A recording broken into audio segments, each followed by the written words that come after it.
Hey everybody, Ace Tyler here. Welcome back to Let's Play Kingdom Hearts. In the last episode, we finally cleared Deep Jungle, and we also got ourselves a new kind of a gummy block that we'll be need to go over to console Leon.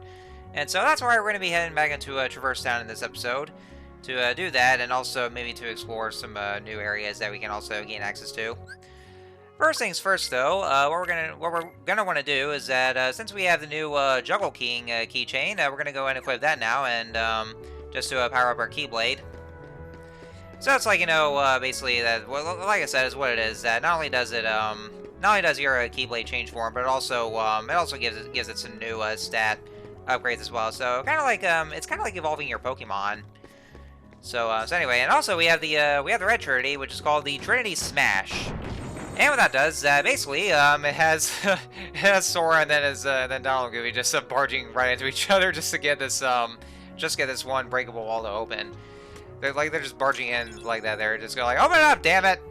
It's like almost kind of like they're crashing someone's party, which honestly is actually kind of rude of them. So is that what they're planning to do? So is that what you're planning to do, Sora? You goddamn party crasher!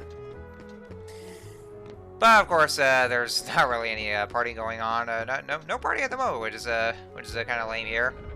I mean, once we get everything settled, I mean, we could just party, right? So let's go ahead and head over to the second district because, well, actually, for one thing, Leon is somewhere else, and we're gonna need to get to some kind of set location to get to him, and of course to use that Red Trinity to do so because that's where he could be. But first, we have some new Heartless, of course, and these new Heartless we have here are called the Yellow Operas, I think. Let me just look at that. I'm actually looking at the Kingdom Hearts wiki to see. Oh yeah, okay, I was right. The Yellow Operas.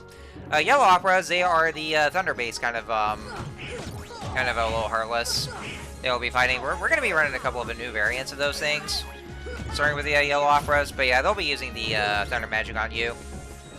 Also, for you here, Traverse Town now finally has its own Heartless battle theme. Because you remember when we first visited this world, it was playing the Night of Fate theme, which is actually the same music that was playing when back when Destiny Islands was being destroyed by or when it was invaded by all those old shadows. Well, now finally this will be its main theme. Oh, and also first let me set myself to go over these new Heartless. These green Heartless they see here are called the Green Requiems, and those guys are actually one of the more annoying ones, mainly because of, as you can tell from the green coloring, they are the healing Heartless, and so like unfortunately they don't heal you because why would the Heartless want to heal you? They're bastards, they're Heartless bastards, but they will actually heal the other books or their other allies, their own Heartless allies. And so that's one of those things where you want to get rid of, or the kind of Heartless you want to get rid of first, because especially when it comes to RPGs, you're gonna want to kill the healers first. Always go after the healers. Anyway, back to what I was saying about this track. So yeah, long last, so Traverse Town now has its own battle theme of its very own. This game is called Hand in Hand, and it is such a good track. I love it so much. It's definitely one of the more iconic music tracks in the Kingdom Hearts series, where it plays it a lot. Like, I would say arguably one of the more the main themes of Kingdom Hearts. Also, that was also very stupid of me to do so because that large body was already charging at me and tried to slam me with its belly. Yeah, whenever you do that, you're gonna want to stop from doing that. So I probably should have just done that first and then heal myself. Although I didn't really want to take any risks, so maybe that was a smart way to go about it. Because if that large body actually did charge at me, since I was a little low on HP, I probably would have died there. So maybe it was best to just heal first, so that way I could just avoid any risks. But yes, Hand in Hand, it's such a good track. Like I said, it plays a lot in all the other, pretty much a lot of the other Kingdom Hearts games. So it's like one of the more main themes. Like it did play at one point at the ending of Cage 2, and also it also plays in the in Kingdom Hearts 3, where when you use the attractions commands, it actually plays a remix of that track, so it's real good. Never gets tiring, especially in 1.5 HD remix with the newer instrumentation or with the real instruments. It sounds so good like that. That's why definitely in 1.5 you like with all these orchestral remixes that the soundtrack got with all those real instruments. They sound so much better, I gotta say. Alright, so, I actually went back into the Dalmatian's house, as you can see here, because, once you, collect enough of the, Dalmatian, puppies, you can go back over to the house, and then, you see this cutscene where they're reunited with the parents. And so for that, you actually get rewards for bringing the Dalmatians. And so for this, gift from Pongo and Perdita, which are the names of the parents, we got some new gummy parts from them. So yeah, those are rewards we'll be getting for each time you get those, and also and you'll also get one last reward if you bring in all the puppies back in there, which is what we'll do. As part of the course of 100% completion. But yeah, that's pretty much all I'd be saying about the soundtrack as a whole. Where like yeah, like I say, with a vanilla KH1, where it's just all like MIDI MIDA sound files, but the entirety of the soundtrack of this game, and also 2.5 uses orchestral themes, and they sound so much better like that. And of course, I would always want to listen to those kind of versions, like on YouTube, because there was this YouTube user named Everglow. He used to he used to have those soundtracks or the music videos, or those the kind of tracks that would they listen to those games. Like he used to have those on his channel. Unfortunately, though, he had to take those down, mainly because YouTube was kind of going on a rampage all over YouTube users for uploading video game music on their channels because of all the copyright issues. So he had to go and take those down. But yeah, Everglow, he mainly does upload a lot of Kingdom Hearts content, and so I used to go on his channel to listen to the music, but I wasn't able to anymore because he had to take those down. But there are other videos you can listen to with this kind of soundtrack and a lot of extended versions. I would also go on Polo Guy's channel, but I stopped doing that because those fucking ads keep on popping up everywhere, and even in the middle of videos, and I got sick of it, and of course that should not be a thing. With you know how sometimes advertisements, like especially when you listen to music tracks on YouTube, and these ads would just randomly pop up right in the middle of videos, and I hate when they do that. YouTube was just being very stupid for doing that, so that's like one of the biggest crimes they could ever do. So anyway, so here we're back with Leon and Aerith. And so we actually have to go in there. This is where we need the Red Trinity to go in there because otherwise we need to access it. So yeah, he's actually in the Secret Waterway, as you can see here. So we need the Red Trinity to gain access to it. And so he's actually explaining how since we locked the 2 keyholes in Wonderland and Deep Jungle respectively. For what he's saying, though, is that, how, well, actually, first let me just go and start myself there. Like, how when Heartless appear, they actually appear out from the, whenever somebody loses their heart, the darkness inside their heart will actually go and take over, and then they spawn a Heartless. And, of course, they're not really talking like, the organic heart, well, because, otherwise that would have been very gruesome, if you ask me, but more like the metaphorical one, which they emphasize here. Which is kind of like a soul if you, if you whenever I think about it. But yeah, that's how basically the Heartless would appear. And so, just like with people, every world has a heart, apparently. And so what happens is that, as an example for what happened with Destiny Islands, is that, whenever, the same thing would happen to, to the world's heart, is that, each of the world has their own keyholes, and containing those keyholes, inside those keyholes will contain the heart of that world. And so, if the Heartless would ever find the keyhole, and so they infiltrate it, and so they go and devour or destroy that heart, then that's how the world gets destroyed. And so, I guess you could probably say the world actually does become a Heartless, which, as was revealed later on, that answer, well, of course, it's actually very much the correct answer with the world becoming a Heartless, but we'll have to see that, very, very, very much later into the game, but I just don't want to spoil anymore, though, because we're already at part 16, and we're still, very early in the game, so, we're kind of, somewhere in the middle of the game, though, so, I guess you can probably just, safely say that there. But yes, that's what happens with the world, with the Heartless, in which they destroy the world's heart, then of course devour the heart, then that's how they destroy it and, I guess, turn to Heartless. So that's actually what happened to Destiny Islands, is that, apparently the keyhole is located in that one door where the secret cave is. And so the Heartless actually managed to infiltrate that, and that's how that world got destroyed. So yeah, that's actually what we need to do. That's basically our ultimate, or one of our objectives. Well, actually, one thing there is that you know, Sora's main objective is to find Riku and Kairi, since they were lost somewhere and to who knows where. And so that's actually what Sora's main goal is. While Donald and Goofy's main goal for themselves is to locate King Mickey, because you know he's actually out looking into the destruction of the worlds. But aside from those, and one of our other objectives is actually just go into each of the worlds, and so in order to prevent the worlds from suffering the same fate as Destiny Islands or the other worlds that are destroyed, we have to go to those worlds and lock those keyholes, which is basically what Sora did at the other worlds. That way there, once the keyhole's locked, then the Heartless won't be able to get to the heart of that world. So that's what we need to do, just to go to those worlds and lock those keys, and you know, that's just the main purpose there. So go ahead and talk to Sid here, and then that's where I'll show him the gummy block, because we need to show it to him. So yeah, that's for you're kidding me. You're flying a gummy ship, but you don't know nothing about navigation gummies? Bunch of pinheads. Inner space ain't no playground. Who you calling pinhead?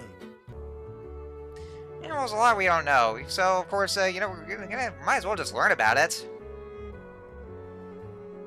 Whoa, easy. I didn't know. No hard feelings, all right. Well, you know, at least Sid actually apologizes whenever he goes a little too far and kind of calls him out on some things. So I mean, you know, he's definitely one of those guys where he may seem well, actually, from what I've heard though, Sid was actually even more of a jerk-ass in the Final Fantasy games. Well, at least from what I've heard though. I mean, don't quote me on that one though. Well, I mean, maybe you can, maybe you can correct me on that one, because you know, like I said, I haven't had much experience with the Final Fantasy series, so I don't really know that much. But that's just from what I've heard though. But at least in this kind of in Kingdom Hearts, he's more like kind of an adaptation of nice guy. Whenever he kind of gets a little jerkish with some things, he's at least apologetic about it. So so what he just gave us though is that he gave us this little beat up kind of a book there, and we don't know what kind of book it is, but what we need to do for now is that get out of the way, Goofy. What are you just standing there, just blocking my way there? Don't just go and stand in everybody's way just because you're Goofy. Anyway, so what we gotta do is that, yeah, like I said, Sid just gave us the this kind of worn book there, and so we need to go and bring it over to this mysterious fellow. I'm not sure if he actually mentioned the name of the guy. I mean, if he didn't, then I probably wouldn't want to go ahead and just say right now. But also, I'm gonna go ahead and cut those Heartless battles out, because we just defeated those Heartless in that same area, so we probably wouldn't want to go through that again, because especially the wave of large bodies. So anyway, so the guy that we're looking for, he's located over in the 3rd district. Well, actually deeper in the 3rd district, because there's actually one area that we haven't gotten access to. Damn, can't even speak right now. And so so there's actually something we do need, which we do have now to get to it. So that's what we're gonna do for right now, and we'll see exactly just what kind of book it is after we kill more of those Heartless.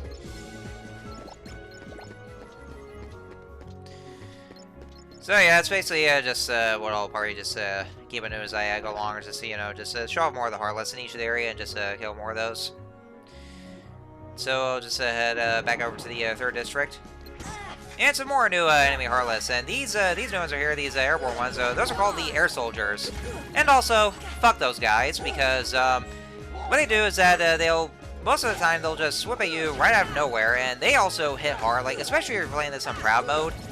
And like, you know, not only do they hurt quite a bit though, like, you know, this is kind of safe, but if you're actually just looking away from them, they will try to attack you from right out of nowhere, and they're assholes. So yeah, like I said, fuck those guys. Hopefully though, if we once we get to the later levels, then we should be a little better. But as of right now in this current state, and you know, since I'm playing this in Expert mode, then yeah, then those guys are jerks. And of course, they will also try to. I think they also try to guard against you as you try to hit them. But either way, or they'll actually just try to dodge your attacks, and then they'll just kick Sora in the groin. And so yeah, like I said, fuck those guys. At least somehow I seem to be getting an easier time with them. But I don't know. I mean, from what I know, they're supposed to be one of the more dickish kind of Heartless. But other than that, though, I mean, maybe I wouldn't be doing too bad against them. So anyways, what else is there to talk about? I guess for something else that's kind of going on at the moment. I was actually kind of suffering pretty badly right now because I'm not sure if you guys could tell at the moment, but I was kind of suffering some bad allergy problems because the spring season is getting close and there's like pollen go around everywhere, and I was having some real bad. I was having some problems with my allergies where you know, just having to sneeze a lot. So I don't know if you can actually tell from my voice where I'm kind of sound. Well, I don't think I sound a little nasally at the moment, but well, actually, yeah, maybe so. I think I'm. Yeah, I guess you could probably tell I'm sounding a little nasally at the moment because yeah, I was having some bad allergy problems, and yeah, because of all the pollen going everywhere. Since you know, because I'm unfortunately one of the many people who is allergic to pollen, so I just suffer from sneezing a lot and having and just having a runny nose. So yeah, if you ever get those, just make sure you take care of yourselves, and you know, just take some medicine if you ever need to, because that's what I was trying to do as well. It actually got me pretty weary at the moment as well, so like so I just had to take plenty of rest as well. But yeah, that's why I was just suffering pretty badly. I don't know what was going on because like apparently the battle is still going on, as you can tell from the battle music. But like I was trying to see where that air soldier was, but for some reason I keep longing on to that one thing that's entirely invisible. I don't know if it's because that somehow that Heartless somehow got clipped right through the wall and just somehow got inside the wall somehow. I don't know, but it's just by some sort of glitch. I mean, I might have performed a glitch. It's never happened to me before, if that was the case. I mean, if it did, then I was like, I was going, what the hell? Did the Heartless just go, like, someone go inside the wall? I don't know. That's some sort of glitch. Alright, so we have a new area with this strange house there, and also I keep on failing so much because I kept trying to press the jump button, or the circle button rather, to get across those platforms, but Sora keeps on falling to the water, not so much jumping, or actually just missing his jump. And so you do need the fire magic to gain access there, as you can tell from that door, showing the fire symbol on there. So that's how you need the fire magic. Be careful as you go along, because it is very dark in this area, and it's hard to see those moving stones across our river there, or across the water. So that's where you may want to watch out for. Just so you know, pay close attention, and yeah, that's just what it is. Just don't fall in the water. I had to check to make sure there's everywhere else to check out, but I guess there isn't right now. There's also the White Trinity, which you don't have yet until later, so let's go inside this little empty room right here.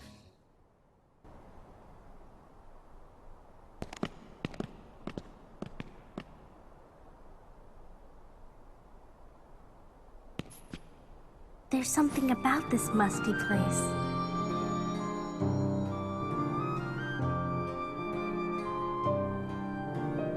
It reminds me of the secret place back home, where we used to scribble on the walls. Remember? Kairi? Sora?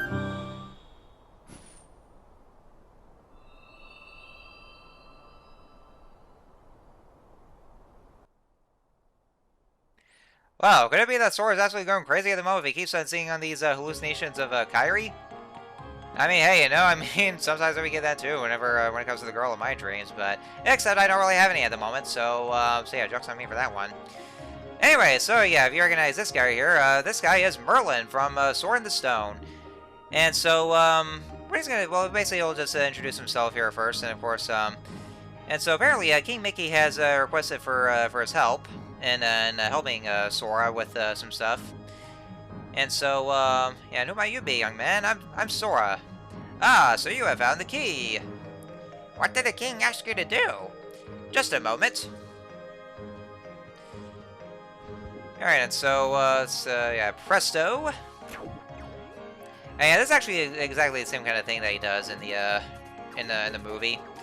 Actually, one thing I do gotta say though, even though Merlin is the same guy who originated in Sword in the Stone, he doesn't really have a role based on that. Actually, he lives in another world, well, one of the original worlds in the series, which is unfortunately just like with the Final Fantasy characters, their world is destroyed. So he's actually seeking or taking refuge in Traverse Town. And so basically, what his purpose is that he actually trains you in magic. Which, of course, might be pointless at the moment, because we already know how to use magic, though. So, I mean, you know, if you want to try that out, and so he'll give you some training tutorials on that, then you can go ahead, and I'm not sure if there's any rewards for doing so. He'll actually take you to this one room where you'll use magic against the flying furniture. And so you can actually, you know, just that's how you practice your magic. But we don't really need that right now because we already know how to use magic.